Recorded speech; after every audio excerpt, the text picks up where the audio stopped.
भाजपा के लिए आप सब ही हमारा परिवार है।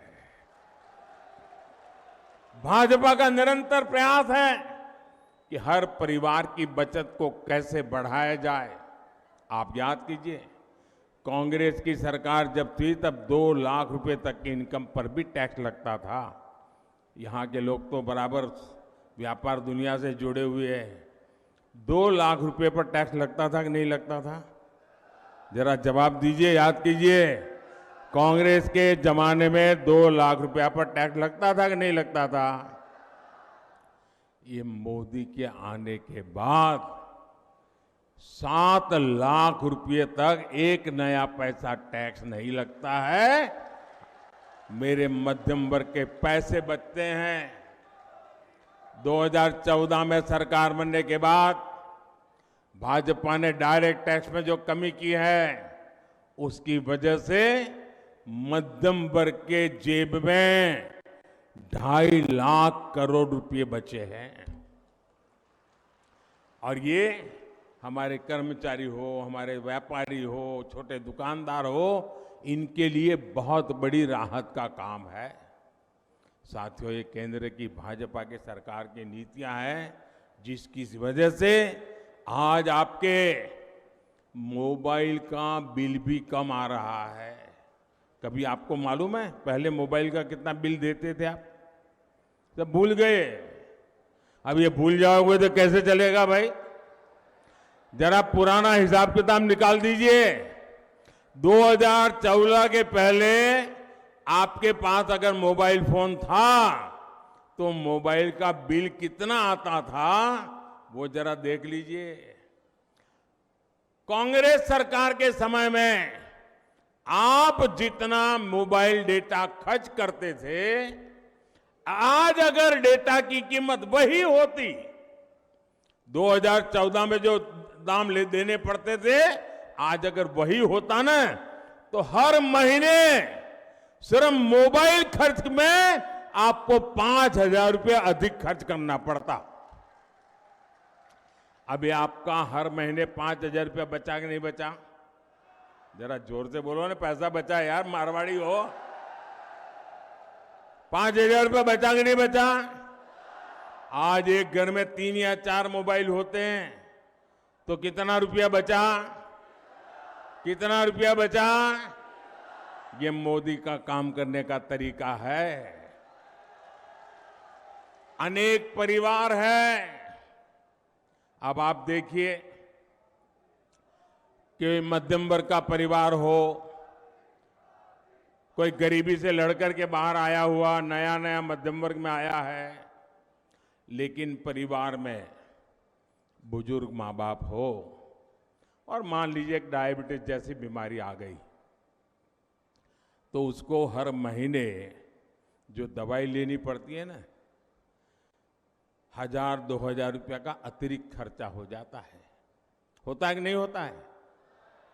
लेकिन हमने स्थान स्थान पर प्रधानमंत्री जन औषधि केंद्र खोले।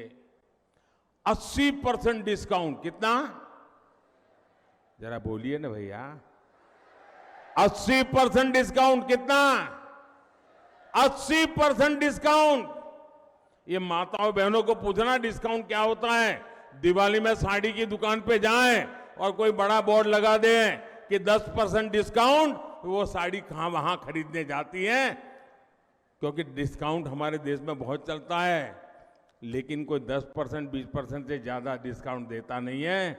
ये आपका बेटा दवाइयों में 80% डिस्काउंट, ताकि मध्यम वर्ग के परिवार में डायबिटीज की दवाई लानी पड़े तो जो दवाई उसको 2,000 रुपये में लानी पड़ती थी, वो उसको 10% 20% में मिल जाती है भाई। उसका 80% पैसा बच जाता है। मेरे परिवारजनों, कोरोना का ही संकट काल में दुनिया का सबसे बड़ा मुफ्त राशन देने का अभियान हमने शुरू किया। आप जानते हैं कितनी भयंकर बीमारी आई थी, मौत मंडरा रहा था। दुनिया भर में अस्पतालों से खबरें, मतलब डेड बॉडी के ढेर दिखाई देते थे। पूरे देश चारों तरफ मौत का आतंक छाया हुआ था कि नहीं था? कोविड ने डरा दिया था कि नहीं डरा दिया था? कब घर में मौत आकर के दरवाजे पर खटखटाएगी, डर लगता था कि नहीं लगता था? बेटा भी मां की सेवा के लिए उसके कमरे में नहीं जा पाता था, मां भी बेटे की सेवा नहीं कर पाती थी। हर किसी को लगता था कहीं कोरोना हो जाए। और उस समय बाहर भी सारा काम बंद हो गया था, लोग भी अपने अपने घर वापस चले आए थे। तब ये आपका बेटा सोता नहीं था, ये आपका बेटा दिन रात जागता था। और तब मैंने तय किया था, कुछ भी हो जाए, कुछ भी हो जाए, कितनी ही मुसीबत क्यों ना आए, खजाना खाली क्यों ना हो जाए, लेकिन किसी भी घर का चूल्हा बुझने नहीं दूंगा। किसी गरीब मां को आंसू बहाने के लिए मजबूर नहीं होना पड़ेगा, कोई बेटा भूख से नहीं सोएगा। मुझे बताइए, हम तो राजस्थान के लोग हैं, पानी की एक प्याऊ भी कर देना तो भी लोग कहते हैं पुण्य का काम किया। कहते हैं कि नहीं कहते? आज भी लाखा बंजारा को याद करते हैं कि नहीं करते? और किसी को थाली भर दें, संकट के समय भी उसको मुफ्त में खाना मिल जाए तो आशीर्वाद देता है कि नहीं देता है? आशीर्वाद देता है कि नहीं देता है? पुण्य मिलता है कि नहीं मिलता है? ये काम पुण्य का किया है कि नहीं किया है? ये पुण्य किसको मिलता है? ये पुण्य किसको मिलता है? ये पुण्य किसको मिलता है? ये पुण्य किसको मिलता है? यही तो गलती हो जाती है। ये पुण्य मोदी को नहीं मिलता है, ये पुण्य आपको मिलता है, क्योंकि आपने एक वोट देकर के मोदी को बिठाया है। ये वोट लेने का पुण्य आपने किया है, इसलिए पुण्य आप कमा रहे हैं। ये पुण्य जो जमा हो रहा है ना आपका, वो एक वोट की ताकत है जिसके कारण पुण्य जमा हो रहा है। आज दिसंबर महीने में योजना पूरी होने वाली थी, लेकिन ये पुण्य का काम है, पवित्र काम है। हर किसी की थाली में रोटी पहुंचाने का काम है। और इसलिए इस बाप के बेटे ने संकल्प किया है, निर्णय किया है, मन बना लिया है कि दिसंबर में ये योजना पूरी नहीं होने दूंगा, उसे 5 साल और आगे बढ़ाऊंगा।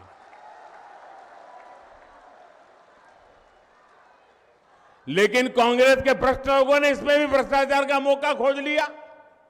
मेरे परिवारजनों, राजस्थान सरकार की लूट का एक और उदाहरण पेट्रोल की कीमत है। आप देखिए, राजस्थान के अड़ोस पड़ोस के राज्य, राजस्थान का पड़ोसी यूपी है, राजस्थान का पड़ोसी हरियाणा है, राजस्थान का पड़ोसी गुजरात है, वहां भाजपा की सरकारें हैं। वहां पेट्रोल 97 रुपये प्रति लीटर मिलता है, 97। लेकिन कांग्रेस की राजस्थान सरकार गुजरात, उत्तर प्रदेश, हरियाणा से 12-13 रुपया पेट्रोल एक लीटर का ज्यादा लेती है, महंगा पेट्रोल बेचती है और कट की कंपनी चलाती है।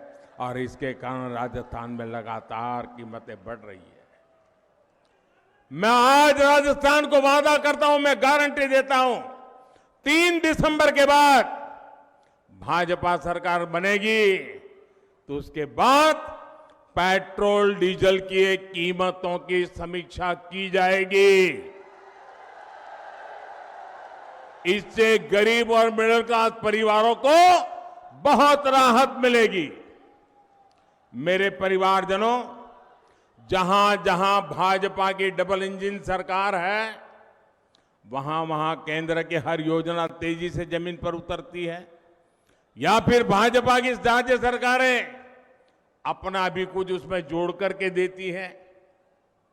जहां जहां भाजपा सरकारें हैं वहां पीएम किसान सम्मान निधि के 6,000 रुपये के साथ भाजपा की राज्य सरकार भी अपनी तरफ से 6,000 किसानों को और जोड़ करके देती है।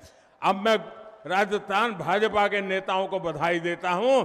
उन्होंने भी संकल्प किया है कि 3 दिसंबर को बाद भाजपा की सरकार बनने के बाद किसान को 6,000 रुपया और यानी अब 12,000 रुपया मिलना शुरू हो जाएगा।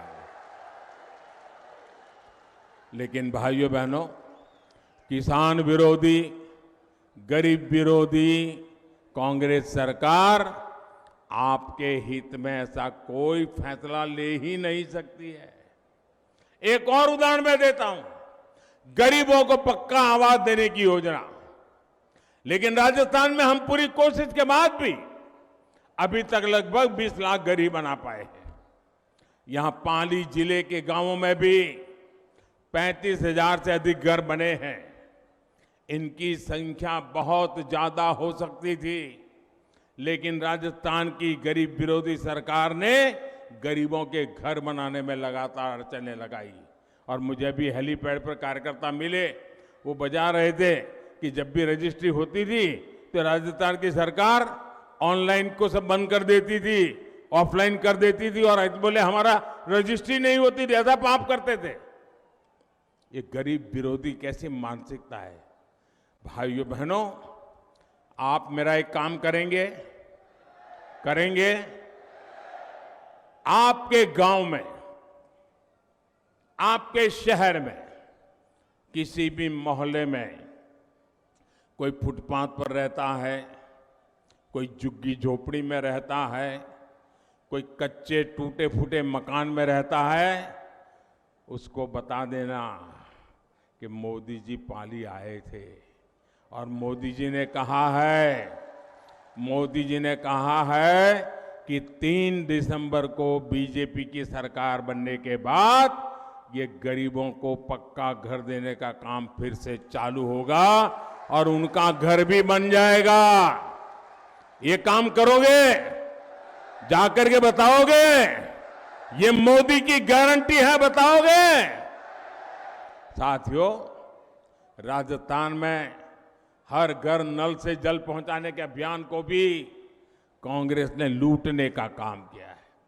हरियाणा और गुजरात में भाजपा सरकारों ने 100% घरों तक नल से जल पहुंचाया है, लेकिन राजस्थान में अभी तक आधी आबादी तक भी पानी पहुंचा नहीं है। माताओं बहनों से उनकी क्या दुश्मनी है मुझे समझ नहीं आ रहा है, वरना सबसे पहला काम कोई पानी पहुंचाने का करता और तब मेरी माताएं बहनें इतना आशीर्वाद देती, लेकिन उन्होंने नहीं किया तो नहीं, होने भी नहीं दिया। मैं दिल्ली से नल के लिए पैसा भेजता हूं, पाइप के लिए पैसा भेजता हूं, और यहां कांग्रेस ही कागजों पर नल लगाते हैं और पैसे डकार कर जाते हैं। राजस्थान को पानी की समस्याओं मुक्त करने के लिए कांग्रेस ने भी, अगर आपको पानी चाहिए तो आपको ये काम करना पड़ेगा, करोगे? अगर आपको पानी चाहिए तो कांग्रेस से मुक्ति पानी होगी। मेरे परिवारजनों, मैंने सुना है कि यहां खुद को जादूगर कहने वाले सीएम अपनी हार से इतना बौखला गए कि उन्होंने मीडिया को भी धमकाना शुरू कर दिया है। पता नहीं ये डरते कि नहीं डरते मुझे मालूम नहीं, लेकिन धमकाना शुरू कर दिया है। लेकिन लोग बताते हैं कि लाल डायरी के पन्नों और गणपति प्लाजा के लॉकरों से निकलते माल की खबरों पर यहां अघोषित प्रतिबंध लग गया है। छप ही नहीं रहा है, टीवी पे नहीं आ रहा है। अचानक क्या हो गया भाई? मीडिया को दबा करके इनसे झूठी खबरें लेकर जुड़ी जो खबरें हैं वो छापो मत, और झूठी खबरें छापो, ये खेल कर रहे हैं गहलोत जी। अरे जिनकी नैया को जनता ने डुबाने का ठान लिया है वो कांग्रेस पैसे देकर अखबारों में फर्जी लहर चलवा रही है। और जादूगर साहब, आपका जादू आपकी काली कमाई के सच को दबा नहीं सकता है, ये पाप से आपको बचा नहीं सकता है।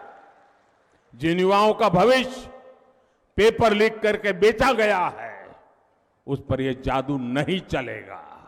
जिन कर्मचारियों को ट्रांसफर पोस्टिंग के नाम पर लूटा गया है, परेशान किया गया है, उन पर यह जादू नहीं चलेगा। मेरे परिवारजनों, कांग्रेस सरकार ने पाली समेत पूरे राजस्थान को अपने हाल पर छोड़ दिया है।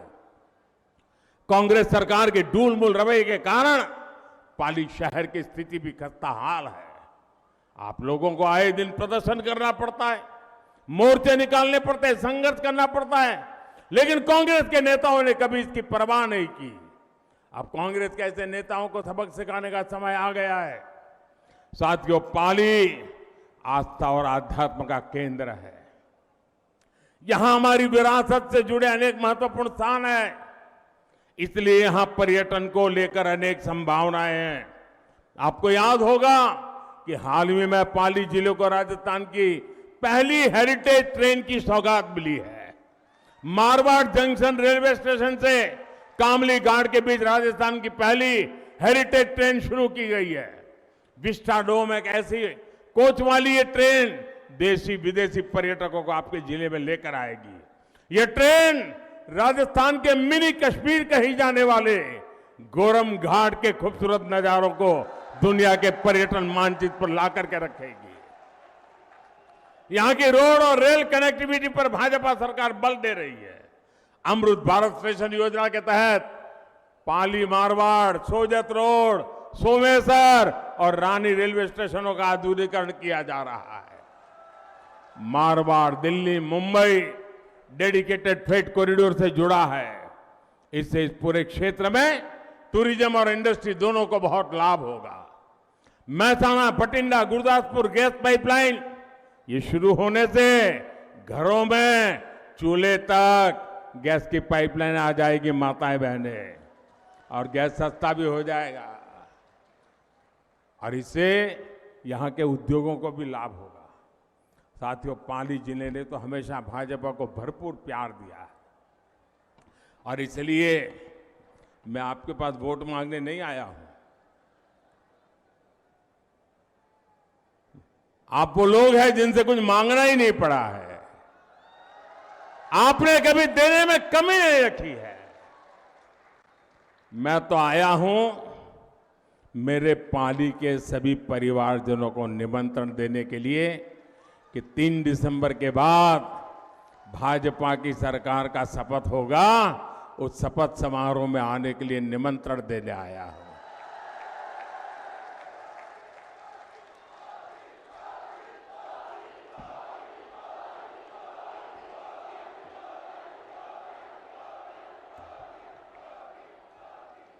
अच्छा, मैं एक संकल्प लूंगा और आपको दोहराना होगा।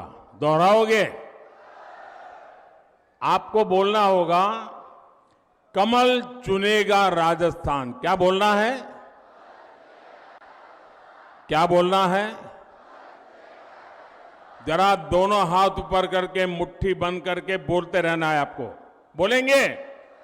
पूरी ताकत से बोलेंगे, दोनों हाथ ऊपर करके, पीछे जो खड़े हैं वो भी। तो मैं शुरू करता हूं। बंद करो तुष्टीकरण की दुकान, बंद करो तुष्टीकरण की दुकान।